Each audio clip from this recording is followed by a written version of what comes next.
The Empire had ruled the stars for 300 years.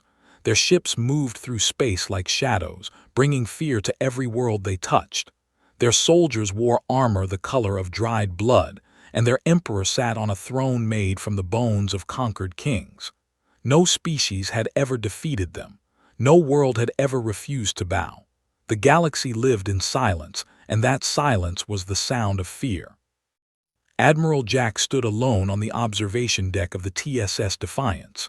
He was a tall man with at his temples and lines on his face that spoke of battles and sleepless nights. Through the thick glass, he watched the stars burn cold and distant. Behind those stars, somewhere in the dark, they were coming. 3 days ago, they had received the transmission from New Geneva. Jack had watched it 17 times. He had memorized every scream, every explosion, every face twisted in terror. They had given humanity a simple choice: surrender everything or watch everything burn. The door behind him opened with a soft hiss. Commander Lisa Grant walked in, her boots clicking against the metal floor. She was younger than Jack by 15 years, but her eyes held the same weight. She had lost her brother on one of the colony worlds that had already destroyed. "The fleet is ready, Admiral," she said. "All 37 ships report green across the board." Jack turned to face her. 37 ships against an empire that has never lost a war. Lisa met his gaze without flinching. "Then we will be the first to teach them what losing feels like." A small smile crossed Jack's face. This was why he had chosen her as his second in command. She did not know how to be afraid. Or perhaps she did, but she refused to let fear make her decisions. They walked together to the bridge. The corridor was filled with crew members moving with purpose, checking systems, running final diagnostics, saying quiet prayers to whatever gods they believed in. Nobody spoke louder than necessary. The weight of what was coming pressed down on all of them. The bridge of the Defiance was a circle of screens and stations, each one manned by someone who had volunteered for this mission. Lieutenant Amy sat at communications, her fingers dancing over her console. Lieutenant Commander Kate managed tactical, her eyes never leaving the sensor displays. Ensign Chris handled navigation, his young face pale but determined. "Status report," Jack said as he settled into the command chair. "All ships in formation," Kate reported. "Weapons systems at full capacity, shield generators operating at peak efficiency." "The patrol fleet is holding position near the Meridian system," Amy added. 300 ships, sir. They have not detected our approach." 300 against 37. The numbers should have been terrifying.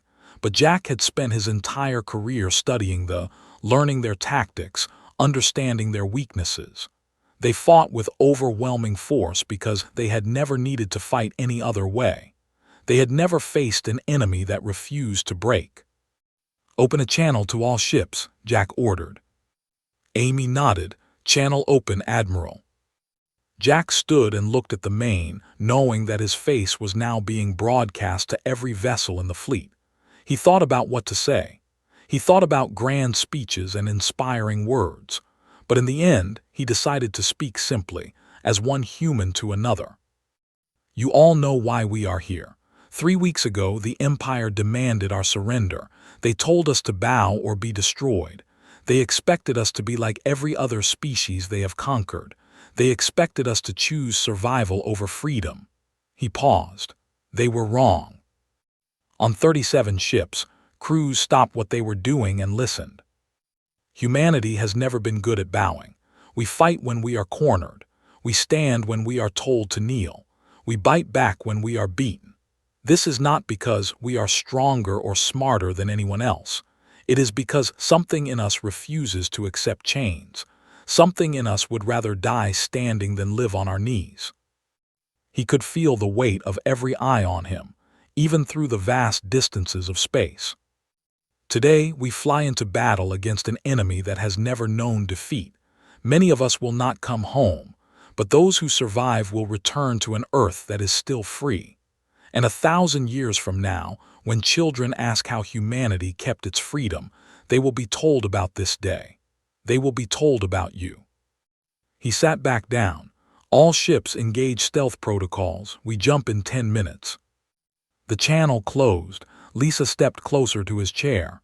"That was a good speech," she said quietly. "I meant every word," Jack replied. The minutes passed slowly. Jack used the time to review the battle plan one more time. The key was speed and surprise. They relied on their numbers and their shields. They had never faced kinetic weapons at the velocities human could achieve. They had never faced pilots who flew like they had nothing to lose. "Jump in 60 seconds, Chris announced. Jack gripped the arms of his chair. Around him, his crew made their final preparations. Some of them were praying. Some of them were thinking about family back on Earth. All of them were scared, and all of them were ready. "Jump in 30 seconds. The hum of the engines changed pitch as the hyperdrive spooled up. The stars on them began to blur. "Jump in 10 seconds. 9, 8, 7. Jack closed his eyes for just a moment. He thought about his daughter, safe on Earth, probably watching the news and wondering if her father was still alive. He thought about his wife, who had died 3 years ago and never had to see this war begin. He thought about all the humans living in labor camps, waiting for someone to remember them. 3, 2, 1, jump. The stars stretched into lines of light, and the Defiance leaped into hyperspace. Behind it, 36 ships followed, their engines burning bright against the black. Somewhere ahead, the Empire waited, confident in their power, certain of their invincibility. They had built their rule on the belief that no one could challenge them. They had forgotten that somewhere in the galaxy, there was always someone willing to try. The Terran fleet was coming, and nothing would ever be the same again. The Meridian system had been under control for 80 years. Governor L had ruled this sector with cruelty and greed, taking whatever he wanted from the worlds beneath him. His palace floated in orbit above the system's largest planet, a massive station filled with treasures stolen from a dozen conquered species. He had grown fat and lazy on the suffering of others, and he had forgotten what it felt like to be afraid. When his sensors detected the human fleet dropping out of hyperspace, he laughed. He was sitting in his command throne, surrounded by officers who had never seen real combat. They had spent their careers bullying cargo ships and executing prisoners. They knew nothing about war. 37 vessels, Al said, his voice thick with amusement. The humans send 37 ships against my 300. Is this a joke? His tactical officer, a younger named, studied the sensor data with a frown. Governor, their formation is unusual. They are not approaching in standard attack patterns. L waved a clawed hand dismissively. It does not matter what patterns they use. Destroy them all. Make the debris field visible from there. The fleet moved to engage. 300 warships, each one bristling with plasma cannons and protected by energy shields that could absorb almost anything. They had crushed rebellions with 1/10 of this force. They had conquered entire civilizations with half. This would be simple.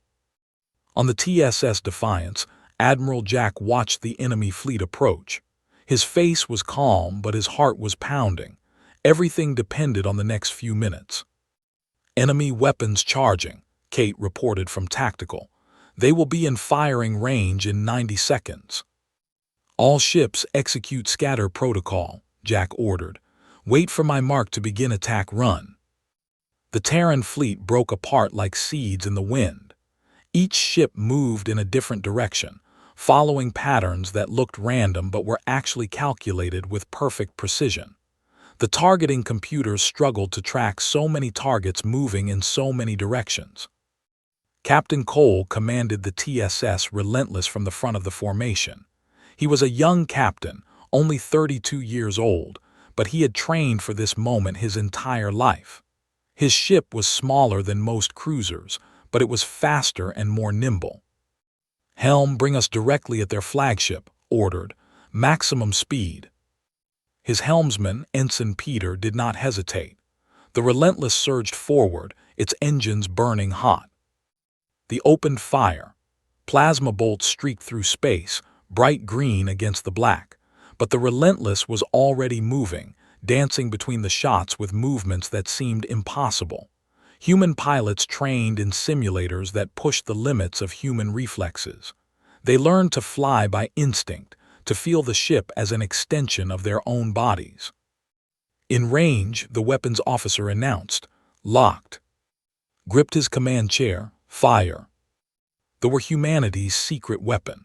They did not fire energy like plasma cannons.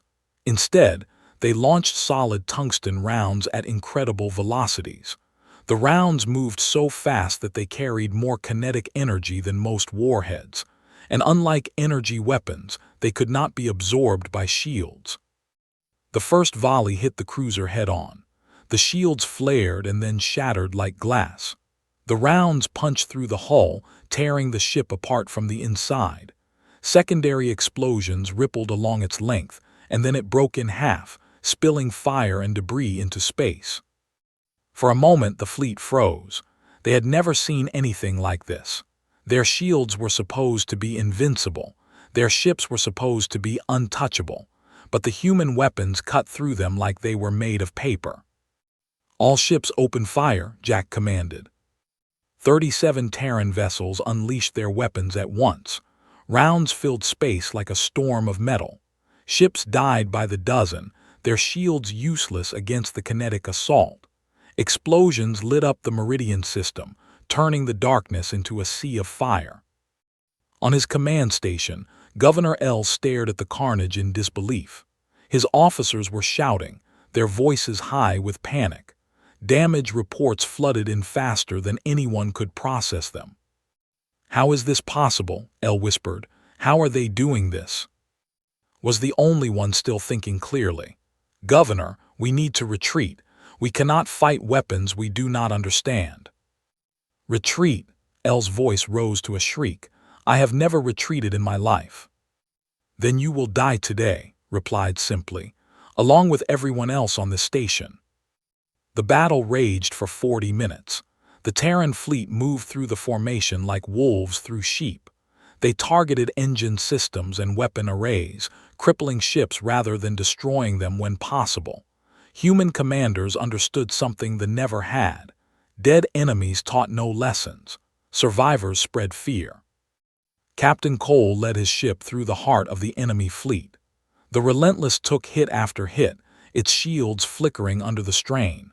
But the crew held together, fighting through damage and fear. "Hull breach on Deck 7, the damage control officer reported. "Sealing now." "Keep firing," ordered. "We stop when they stop." By the end of the hour, 89 ships had been destroyed. Another 60 were crippled and drifting. The rest were running, their engines burning at maximum as they fled toward space. On the Defiance, Lieutenant Commander Kate tracked the retreating ships. "They are heading for the hyperspace corridor. If they reach it, they will warn the Empire." Jack stood up from his chair. "All ships with functional engines pursue. We cannot let a single message reach the Emperor." The chase began. Human ships, battered but unbroken, hunted the survivors through the debris field. Some of them tried to fight. They died quickly. Others tried to hide among the wreckage. They were found and captured. A few almost made it to the corridor before human tore their engines apart. By morning, it was over. Not a single ship had escaped. The Meridian system, for the first time in 80 years, was free. Jack stood on the bridge of the Defiance, looking at the field of wreckage that had once been an invasion fleet. They had won. Against all odds, against every expectation, they had won. But he knew this was only the beginning. When the Emperor learned what had happened here, he would send everything he had to crush humanity. The real war was still to come. "Send a message to Earth," Jack said quietly. "Tell them Meridian is secure, and tell them to prepare. The Empire will not take this defeat lightly." Lisa nodded and moved to the communication station. Around them, the crew began the long work of repairs and recovery. They had lost 7 ships and nearly 2,000 lives, but they had proven something important. Humanity could fight. Humanity could win. And somewhere in the galaxy, an empire was about to learn that it had finally met its match. The news of the Meridian victory spread through the galaxy like fire through dry grass. It traveled on smuggled data chips and whispered conversations. It passed from slave to slave in the labor camps, from prisoner to prisoner in the detention centers. For the first time in 300 years, someone had stood against the Empire and won. On the mining world of IV, 50,000 humans lived and died in chains. They had been brought here from conquered colonies, forced to dig precious metals from the ground with their bare hands. The guards treated them like animals, beating anyone who moved too slowly, killing anyone who dared to complain. Many prisoners had given up hope long ago, but now, in the darkness of the mines, they began to whisper a new word: defiance. Commander Daniel Park stood in the drop bay of the TSS Valiant, checking his weapon one final time.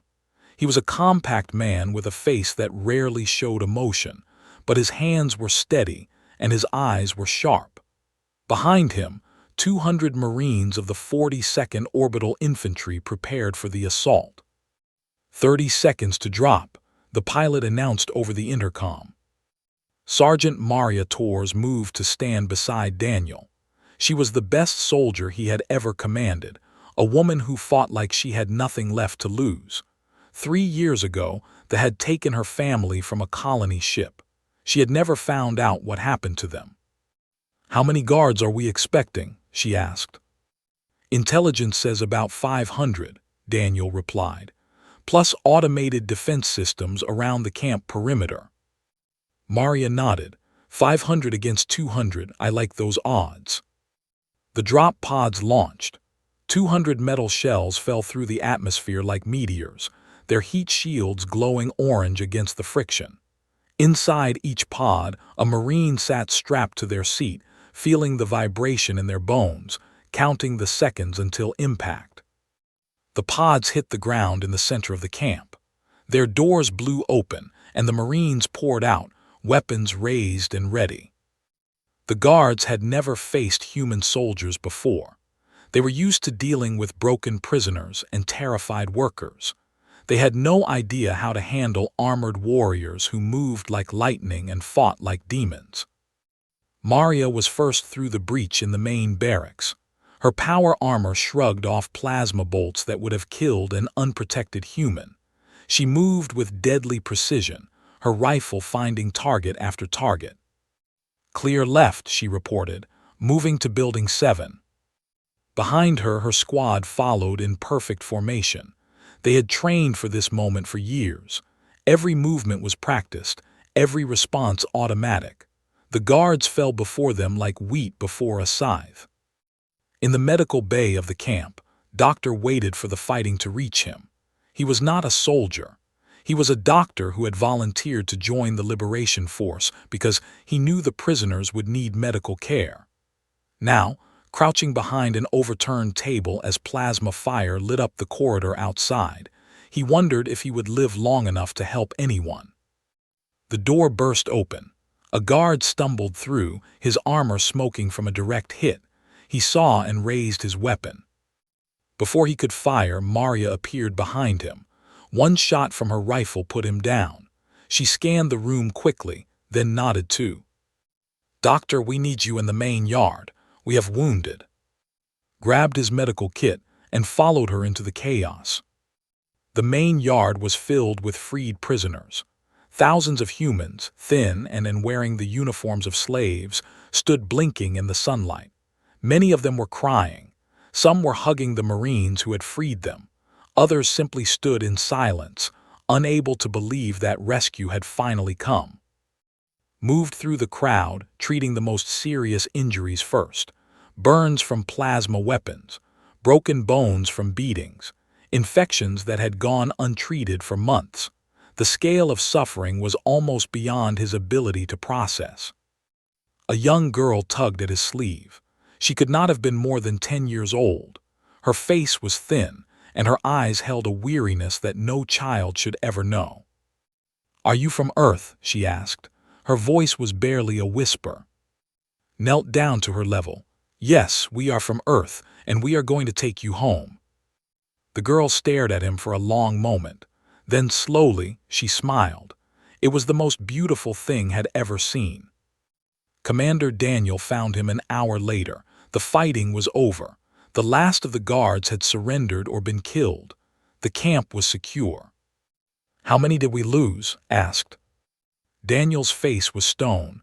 17 Marines, another 30 wounded, but they will live. He paused. "We saved almost all of them. 48,000 prisoners are alive and free. 17 dead. Had not known any of them personally, but he felt the weight of their loss. 17 families back on Earth would receive messages of condolences. 17 futures would never unfold." "It was worth it," Daniel said quietly, as if reading his thoughts. "Every life we saved, every chain we broke, they did not die for nothing." Night fell over IV. The Marines set up a perimeter around the camp while transport ships descended from orbit to begin evacuations. The prisoners lined up in orderly rows, waiting for their turn to leave the planet that had been their prison. Maria stood apart from the others, watching the stars come out. Daniel approached her and stood beside her in silence. "I found the records," Maria finally said. "The kept detailed records of every prisoner who came through this system." Daniel waited. "My family was here, my mother, my sister." Her voice cracked slightly. "They died in the mines 2 years ago, worked to death like animals." Daniel did not offer empty words of comfort. He simply stood with her, sharing her grief in silence. "I am going to kill every I can find," Maria said softly. "Not for revenge, for justice, so that no other family has to go through what mine did." "Then let us finish this war," Daniel replied. "Together." Above them, more Terran ships dropped out of hyperspace. The fleet was growing. Volunteers from Earth were joining every day. The liberation of IV was just the beginning. Across the galaxy, the Emperor was gathering his forces for a counterattack. He had ruled for 4 centuries, and he would not let a handful of humans threaten his power. The largest fleet in galactic history was being assembled. But on the surface of IV, watching freed prisoners board the transport ships, the humans did not think about the battles to come. They thought about the people they had saved. They thought about the ones who had died to make this moment possible. And they knew, with absolute certainty, that whatever happened next, this day had been worth fighting for. Emperor had lived for 400 years. He had crushed rebellions before most human civilizations had learned to write. He had watched species rise and fall, had seen empires crumble to dust while his own grew stronger. The idea that these humans, these primitive creatures from a single unremarkable planet, could threaten his rule was almost amusing. Almost. He stood on the bridge of his flagship, the Eternal Dominion, watching his armada assemble. 12,000 warships, pulled from every corner of the Empire. Carriers, battle cruisers, destroyers, and dreadnoughts. The largest fleet ever gathered in galactic history, enough firepower to crack a planet in half. "Reports," he commanded. His fleet admiral, a veteran named N, bowed deeply. "All ships are in position, my Emperor. We have confirmed the human fleet is gathering in the Crimson Nebula." "How many ships do they have?" "Our intelligence suggests approximately 200 vessels." Allowed himself a thin smile. 200 against 12,000. The humans had courage, he would grant them that. But courage alone could not overcome such odds. This battle would be the end of their resistance. "Set course for the Crimson Nebula," he ordered. "We end this today."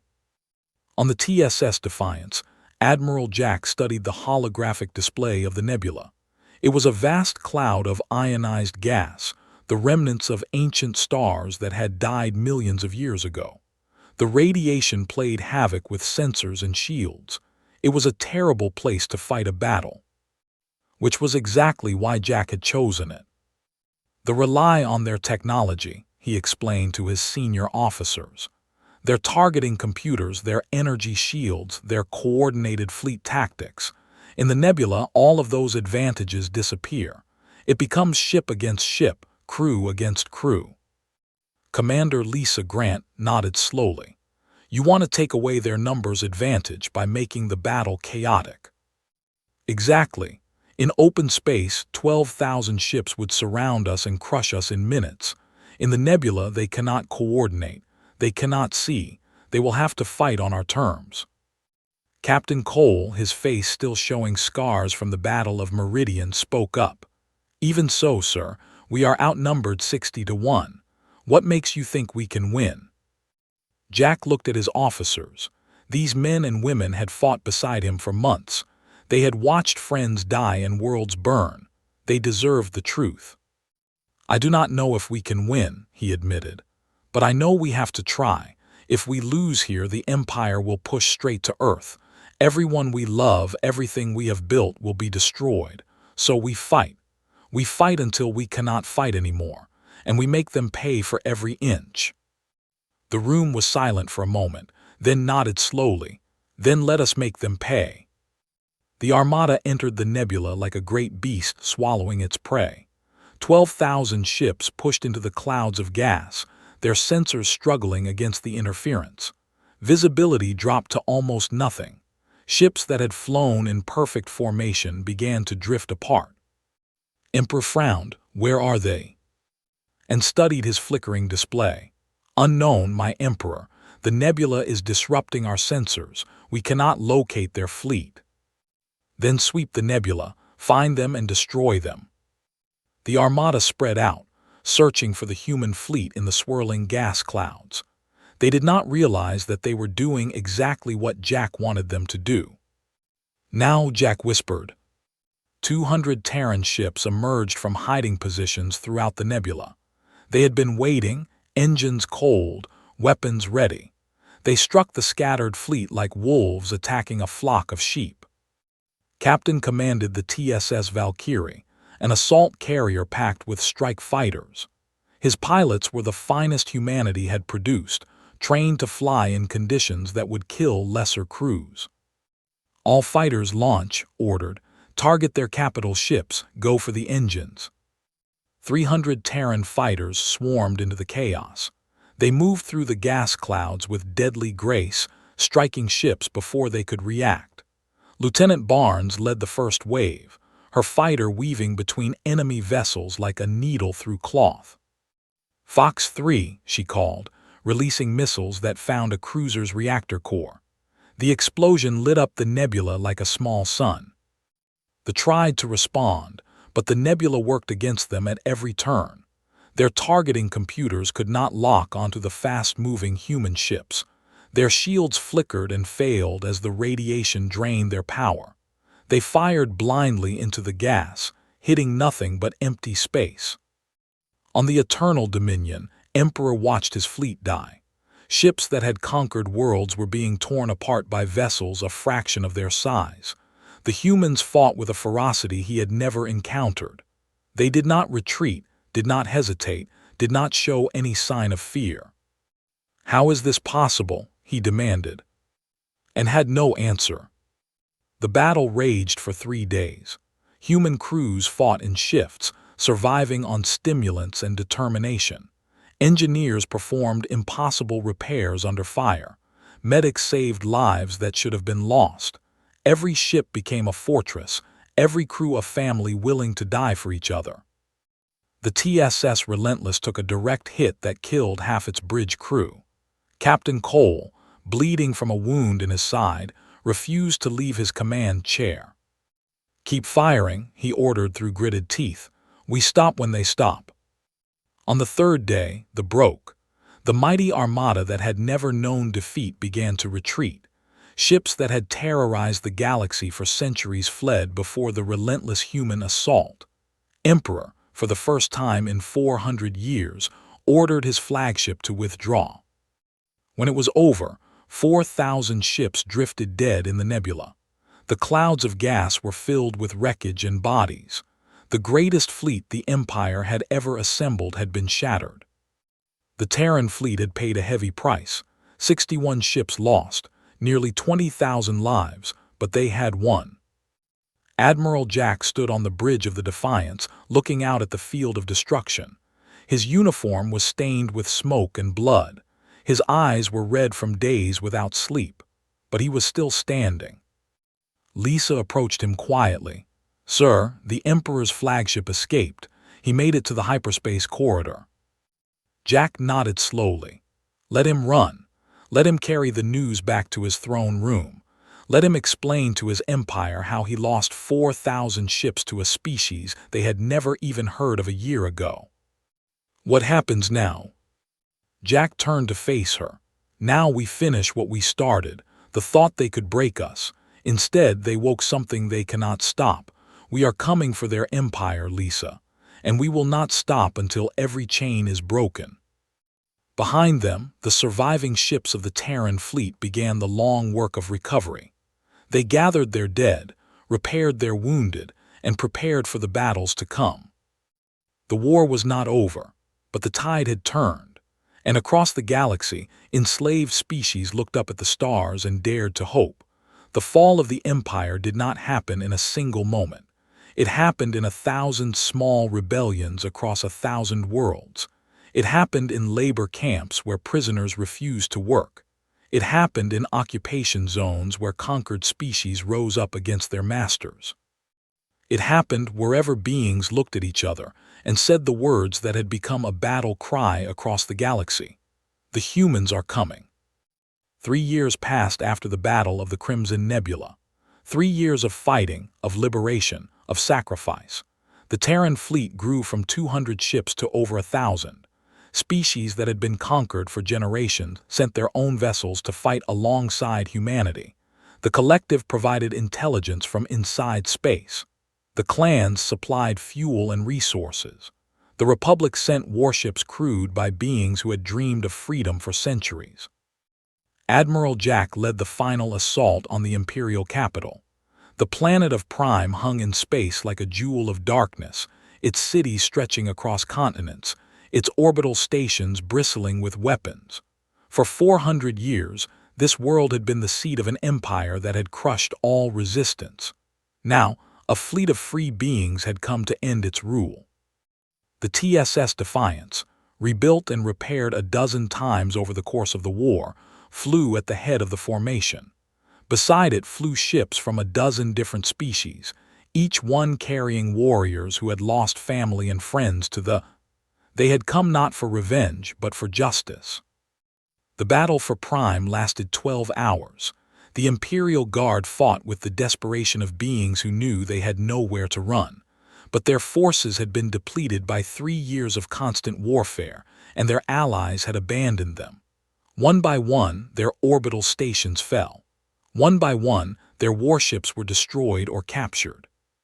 When the last gun fell silent, Admiral Jack led a landing party to the Imperial Palace. Commander Lisa Grant walked beside him, as she had through every battle since the beginning. Behind them came soldiers from every species that had joined the fight. Humans and dozens of others. They walked through the empty halls of the palace as equals. Emperor waited for them in his throne room. He sat alone, the last of his guards having fled or fallen. 4 centuries of power had worn grooves into his face. His eyes, which had watched civilizations bow before him, now stared at the beings who had destroyed everything he had built. "So," the Emperor said, "the humans have come at last." Jack stopped a few meters from the throne. He looked at the creature who had caused so much suffering. He thought about the labor camps, the destroyed colonies, the millions who had died under rule. For a moment, he felt the urge to raise his weapon and end it all. But that was not why they had come. "Your empire is finished," Jack said quietly. "Your fleets are destroyed, your governors have surrendered, you have nothing left." Laughed, it was a bitter, hollow sound. "And what will you do now, human? Will you take my throne? Will you build your own empire on the ashes of mine? That is how it has always been. The strong conquer, the weak submit. Nothing ever truly changes." Jack shook his head. "You are wrong, everything is about to change." He turned to the assembled representatives of the allied species. Every world in this room was conquered by the... Every species here knows what it means to live under tyranny, But we did not fight this war to replace one empire with another. We fought so that every world could choose its own future. A representative stepped forward. Her name was, and she had lost her entire family to occupation. What are you proposing? A federation, Jack replied. Not an empire, a partnership of equals. Every world governs itself. Every species keeps its own laws and customs. We work together for common defense and shared prosperity, but no one rules over anyone else. Silence filled the throne room. For beings who had known nothing but empire for generations, the idea was almost impossible to grasp. Then nodded slowly. The Republic supports this proposal. One by one, the other representatives added their voices, and a dozen other species pledged themselves to a future built on freedom rather than force. Emperor watched in disbelief. You are fools, he spat. Without a strong hand to guide them, these species will tear each other apart. Your federation will collapse within a generation. Jack looked at the fallen emperor. Perhaps, but that is their choice to make. And that is something you never understood. Beings are not made to be ruled. They are made to be free. The Terran Federation was established 3 months later. Delegates from across the galaxy gathered on a neutral world to sign the founding charter. The document proclaimed that all sentient beings were equal in dignity and rights. It established councils where every world had a voice. It created a joint defense force to protect against any who would threaten peace. The war was finally over. On Earth, monuments were built to those who had fallen. Stone walls stretched for miles, carved with the names of every human who had given their life for freedom. Jack visited the memorial on the anniversary of the war's end. He walked slowly along the walls, reading names he remembered, names of friends who would never come home. Lieutenant Commander Kate, now a captain with her own ship, found him there. 3 years of war had changed her. Her face was harder, her eyes had seen too much. But she still carried the same determination that had driven her from the beginning. The Council is asking for you, Kate said. They want to discuss the trade agreements with the... Jack did not respond immediately. He was looking at a particular name on the wall, Sergeant Maria Torres. She had died in the final assault on Prime, holding a breach so that civilians could escape. She had never stopped fighting for justice. Do you think it was worth it? Kate asked quietly. All of this, everything we lost.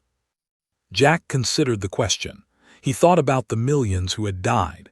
He thought about the families torn apart, the worlds devastated, the scars that would take generations to heal. The cost of freedom had been almost too high to bear. But then he thought about the labor camps that were now empty. He thought about the children who would grow up without chains.